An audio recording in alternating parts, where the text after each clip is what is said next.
직장에서 갑질을 당하고 있어 힘든 마음에 문의드립니다. 제가 현재 유명 마트에서 근무 중인데 몇 달 전에 타 점포에서 6개월 근무하고 저희 매장에 새로 입사한 여자 직원이 있습니다. 우선 그 직원은 저보다 2살이 많은데 항상 말투가 명령조입니다. 다른 사람들에게는 그렇지 않은데 유독 제가 그 직원의 시야에 들어오면 기다렸다는 듯이 저에게 허드렛 일을 시킵니다. 저는 그 직원과 싸우고 싶지 않아서 그냥 일을 했고 이후 그 직원은 저에게 더욱 막대하기 시작했는데요. 물건 진열을 하고 있으면 제대로 하고 있지 않다며 따지기도 했고 심지어 제가 잘못 진열한 걸 사진을 찍어서 직원들 단체 메신저에 장문의 글과 함께 올리기도 했습니다. 근무 기간으로 보면 저보다 선배이긴 하지만 이건 좀 아닌 것 같은데요. 정말 모욕감이 느껴지고 스트레스로 잠도 오지 않습니다. 심지어 정신과를 다니면서 우울증으로 약까지 먹고 있는데요. 직장 갑질이 분명한 것 같은데 어떻게 해결해야 할까요? 이런 사연이 접수가 되었군요. 변호사님 사연 어떻게 보셨어요? 예, 이제 이 정도까지 사연을 올릴 정도면 정말로 그 직장 내 괴롭힘으로 인한 스트레스가 엄청날 것으로 생각됩니다. 또 실제적으로 이런 사연을 주신 분들을 많이 접해보는데 직장을 계속 다녀야 되는지 이렇게 어려운 시기에 그만둬도 되는지라고 해서 많은 고충을 토로하는 분들이 많습니다. 그렇군요. 직장 내에서 이런 괴롭힘, 갑질이라고 표현하셨는데 이런 이유로 인해 사실상 법적인 처벌까지 가게 되는 경우가 자주 발생하나요, 변호사님? 예, 직장 내 괴롭힘이 사실상 처벌로 가는 경우가 좀 많이 드뭅니다. 이 이유는 직장이라는 것도 작은 공동체입니다. 거기에서 또 자기가 살면서 생계를 유지하는 하나의 수단이라고 볼 수가 있는데 그 직장 내에서 내가 신고할 경우, 그다음에 형사 고소할 경우 괴롭힘도 더 심해질 수도 있고 그다음에 내가 왕따를 당할 수도 있고 이런 문제 때문에 실질적으로 피해를 받았다 하더라도 그 가해자를 형사처벌하는 경우가 좀 낮은 비율입니다. 그렇군요. 변호사님 지금 좀 상담자를 하대하는 듯한 이 말투 때문에 굉장히 좀 상처를 받으시고 피해를 보고 계신 것 같아요. 이런 말이나 행동 이런 것도 어떤 직장 내 괴롭힘의 범주에 해당할 수 있을까요? 예, 말이나 그리고 하대도 직장 내 괴롭힘으로 해당될 수가 있습니다. 직장 내 괴롭힘은 근로기준법 76조의 2에서 규정되고 있습니다. 2019년도부터 직장 내 괴롭힘에 대해서 처벌 규정을 두고 있는데요. 근데 이 어떤 경우에 직장 내 괴롭힘에 대해서 규정되고 있는지 먼저 살펴보도록 하겠습니다. 네. 근로기준법 76조의 2를 보면은 첫 번째 직장 내에서 지위 관계의 우위를 이용해서 할 것, 그 다음에 업무상 적정 범위를 넘고, 그 다음에 신체적, 정신적 고통을 주거나 근무 환경을 악화하는 행위일 경우에는 근로기준법 76조 2의 직장 내 괴롭힘에 해당됩니다.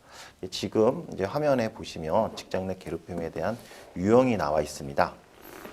예, 그 첫 번째 유형으로는 그 신체적 괴롭힘에 있죠. 그 다음에 두 번째는 업무적 괴롭힘, 세 번째는 그 언어적 괴롭힘, 그 다음에 대인관계 괴롭힘, 그다음 기타로 여러 가지가 있는데요. 신체적 괴롭힘은 우리가 업무나 그 업무를 할 때 지시를 하거나 할 때 그 폭행하거나 자꾸 몸에 신체적 건들거나 모든 물건을 던지거나 이럴 경우에 신체적 괴롭힘에 해당됩니다.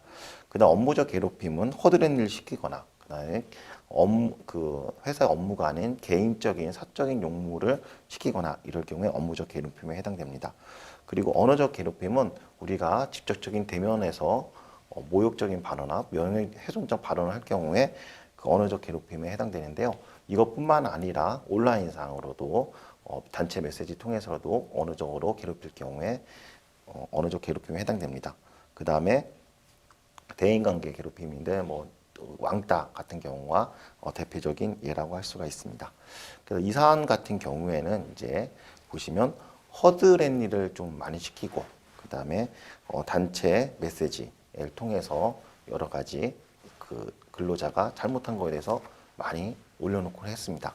그렇기 때문에 이 허드렛 일 시킨 경우에는 지금 보신 직장 내 괴롭힘 유형 중에 그 업무적 괴롭힘에 해당될 수가 있고요.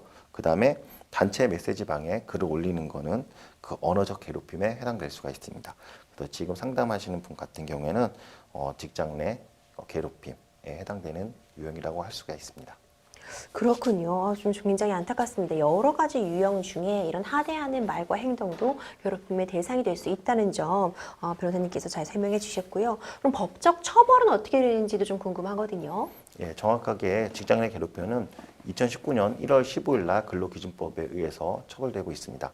지금 보신 유형에 직장 내 괴롭힘 유형에 해당된다고 하면은 그 해당 근로자나 사업자는 1천만 원 이하의 과태료에 부과될 수가 있습니다. 근데 만약에 이렇게 직장 내 괴롭힘을 이유로 신고했는데 그 해당 근로자를 불이익을 처우할 경우에는 오히려 과태료가 아닌 그 형사처벌에 처하게 됩니다. 이럴 경우에는 3년 이하의 징역 또는 3천만 원 이하의 벌금에 처해지도록 되어 있습니다.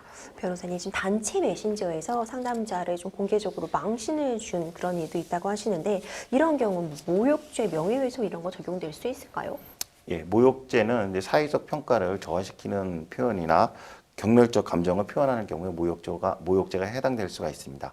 그 단체 메시지에 예를 들어서 찐따 그리고 왕따 이런 표현을 할 경우에는 모욕죄가 성립될 수가 있습니다. 그렇다면 모욕죄가 성립될 수 있다면 뭐 처벌 기준 같은 건 있을까요? 예, 형법에 보면은 1년 이하의 징역 또는 200만 원 이하의 벌금에 처해진다고 규정되어 있습니다. 실제적으로 보면은 이런 모욕죄로 인해서 벌금형이 처해지는 경우도 있지만 징역형으로 처해지는 경우도 있습니다.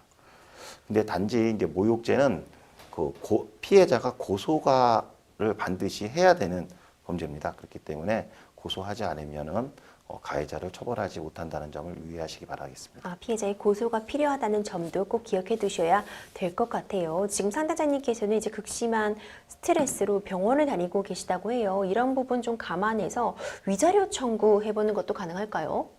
예, 실제적으로 이런 직장 내 괴롭힘으로 위자료를 받아주는 경우가 많습니다. 2020년 대구지방법원에서는 그 상사가 근로자한테 정신병원이나 가라 이렇게 표현했는데 이 말을 이유로 위자료 400만 원을 선고한 사례가 있고요. 그 다음에 2019년 서울중앙지방법원에서는 욕설 등을 이유로 위자료 900만 원을 선고한 사례가 있습니다. 네, 정말 안타까운 사연이었죠. 상담자님께서 좀 굉장히 힘들어하시는 그런 상황인 것 같아요. 도대체 어디서 어떻게 도움을 요청하면 좋을까요? 예, 자신이 속해 있는 그 회사에 구청이나 시청의 직장 내 괴롭힘 신고센터나 그리고 아니면 각 지역마다 회사를 관할하는 노동청이 있습니다. 그래서 노동청에 가셔가지고 상담을 받아보시는 걸 권유드리겠습니다. 네, 마지막으로 우리 상담자님 어떤 법적 조치를 취하면 좋을지 조언 한 말씀 부탁드립니다. 예, 이게 직장 내 괴롭힘에 대해서 그 가해자에 대해서 명확하게 이거는 괴롭힘에 해당된다라고 말씀해 주시는 거 좋습니다. 그럼에도 불구하고 나아지지 않을 경우에는 지금 방금 전에 말씀드린 신고나 형사 고발을 통해서 해결할 수밖에 없습니다.